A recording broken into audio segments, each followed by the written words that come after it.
KBC में करोड़पति पति। सूरज के जीवन का एक ही फंडा था कि मेहनत तो गधा भी करता है, घर बैठे जो कमाए समझदार वही होता है। इसीलिए उसने कभी नौकरी ही नहीं ढूंढी। इस बात से हालांकि उसकी पत्नी शिखा बिल्कुल भी अग्री नहीं करती थी, पर फिर भी सूरज को समझाना बेकार था। टीवी में कैसे बनोगे करोड़पति का ऐड देखकर उसे लगा कि बस अब तो घर बैठे ही वो करोड़पति बन सकता है, और उसके पीछे उसने अपने सारे सोर्सेस एक्टिव कर दिए। 2 हफ्ते में उसके कलीग के साले के पड़ोसी के बेटे का सोर्स निकलता है जो कि उसे शो में पहुंचा सकता है, और सूरज उससे मिलने चला जाता है। अच्छा, तो हमें मुकेश जी बता रहे थे कि आप हमें शो में पहुंचा सकते हैं। हाँ, उसमें कोई तकलीफ नहीं है। मैं कल अगर कोशिश करूँ तो इसी महीने में आपका नंबर आ जाएगा। अरे ये तो बहुत बढ़िया हो गया। अच्छा, वो सिलेबस और क्वेश्चन पेपर का कोई जुगाड़ है क्या? उसका तो कोई जुगाड़ नहीं है। तो वो वाकई में कुछ भी पूछ सकते हैं? हाँ, वो तो बच्चन जी पर है, जो पढ़ते हैं वो पूछ लेते हैं। पहली कोशिश फेल होने पर अब सूरज के सामने एक बहुत बड़ा सवाल था कि आखिर जवाब कहाँ से लाए। तब शिखा ने एक सजेशन दिया, क्यों ना सूरज अपने चचेरे भाई सुमित से मदद मांगे, जो कि यूपीएससी की तैयारी कर रहा था। हालांकि इतनी मेहनत करना सूरज को समझ में नहीं आता था, पर कोई और रास्ता ना मिलने पर वो आखिर सुमित से बात करता है। अरे सुमित, हमारा कैसे बनोगे करोड़पति के लिए सिलेक्शन होने वाला है। तुम हमें थोड़े चिट बनाने में मदद करोगे क्या? अरे भैया, चिट बनाए तो सालों हो गए, उसमें हमारा एक्सपर्टीज नहीं है, बल्कि आप बोलो तो हम आपकी पढ़ने में जरूर मदद कर सकते हैं। हट, कैसी अनाप शराब बातें कर रहा है तू। सूरज ने सुमित को मना तो कर दिया था, पर तैयारी करने के सिवाय कोई चारा उसे दिख भी नहीं रहा था। खासकर जब 12 के पेपर लीक करने के एक्सपर्ट शुक्ला जो भी हाथ जोड़ लेते हैं। आखिर सूरज को सुमित के पास जाना ही पड़ा, और उसने सुमित और शिखा से वादा किया कि वो बहुत मेहनत करेगा। 1 महीने की तैयारी के बाद फाइनल हुआ कि शो से 1 हफ्ते पहले एक ट्रायल खेला जाएगा, जहां पर सारे रिश्तेदार ऑडियंस की जगह पर होंगे और शिखा सवाल पूछेगी। दूर दराज से भी रिश्तेदार आकर हाजिर हो गए देखने कि आखिर कैसे बनेगा सुमित करोड़पति।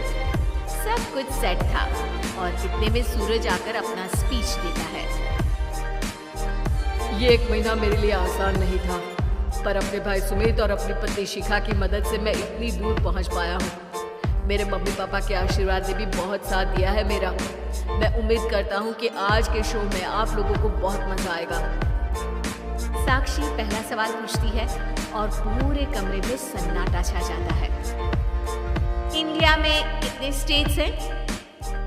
3, सॉलिड, लिक्विड और गैस। अरे रुकिए, तो ऑप्शंस तो देने दीजिए। इतने में 5वीं कक्षा का चिंटू बोल उठता है। अरे क्या मामा, आप तो पहले सवाल पर ही आउट हो गए। अरे बेटा, पहला सवाल तो ट्रायल होता है ना। अरे तुम अब देखना। देखने जैसी बात तो थी ही। सूरज को इतना शांत किसी ने नहीं देखा था। कभी कभी तो लगता था मानो सूरज आंख खोलकर ही सो गया हो। मामा जल्दी करो प्लीज, कल सुबह पनवेल भी तो निकलना है। अरे हट, कंसंट्रेट करने दे मुझे।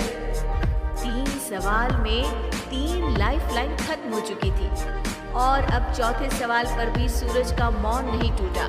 पर सूरज अभी भी हार मानने को तैयार नहीं था। उधर हर कोई सूरज को छोड़ सुमित को देख रहे थे। आखिर सुमित ने ही तो पढ़ाया था सूरज को। गजब बेइज्जती है यार। अरे बेटा, तो बाप का, दादा का, भाई का, सबका नाम बुड़वाएगा। अरे 3 लाइफलाइन ले ली तो भी तेरा कुछ नहीं होना है। अरे कोई इतनी बात करता है क्या शो पर? अरे बेटा, शो पर तेरे जैसे भी तो नहीं आते ना।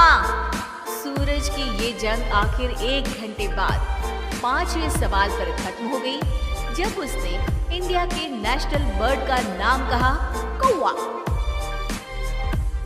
अरे बेटा मजा तो बहुत आया, बस थोड़ा टाइम पर खत्म होता तो आनंद भी आ जाता। तान्ही बारिश के बूंदों की तरह बरस रहे थे और सूरज को भी समझ आ रहा था कि ये करोड़पति बनना शायद उसके बस के बाहर की बात है। पर वो आखिर ये बात मान कैसे लेता? वो सख्त लौंडा जो ठहरा, उसने सोचा कि बेइज्जती तो हो ही चुकी है, पर अगर मैं हार नहीं मानूं तो शायद कुछ हो सकता है।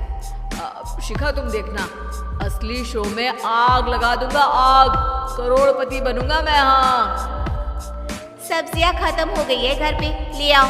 पहले पति बन जाओ फिर करोड़पति बनना। अरे गजब बेइज्जती है यार। बेटा अभी तो घर पर ही हुई है, 1 हफ्ते में तो तुम देश के सामने करवा कर आओगे। वैसे जब टीवी पर जाओ ना तो बस अपने मम्मी का ही नाम लेना, ठीक है? कोई पूछे तो बोलना कि पापा नहीं है मेरे। अरे पढ़ाई की, पेपर निकलवाए, इतने सारे लोगों को खाना खिलवाया, क्या फर्क पड़ा? इसीलिए मैं कहता हूँ कि मेहनत तो गधा भी करता है, घर बैठे जो कमाए वही सिकंदर। लेकिन मामा, गधे भी जानते हैं कि हमारा राष्ट्रीय पक्षी मोर है।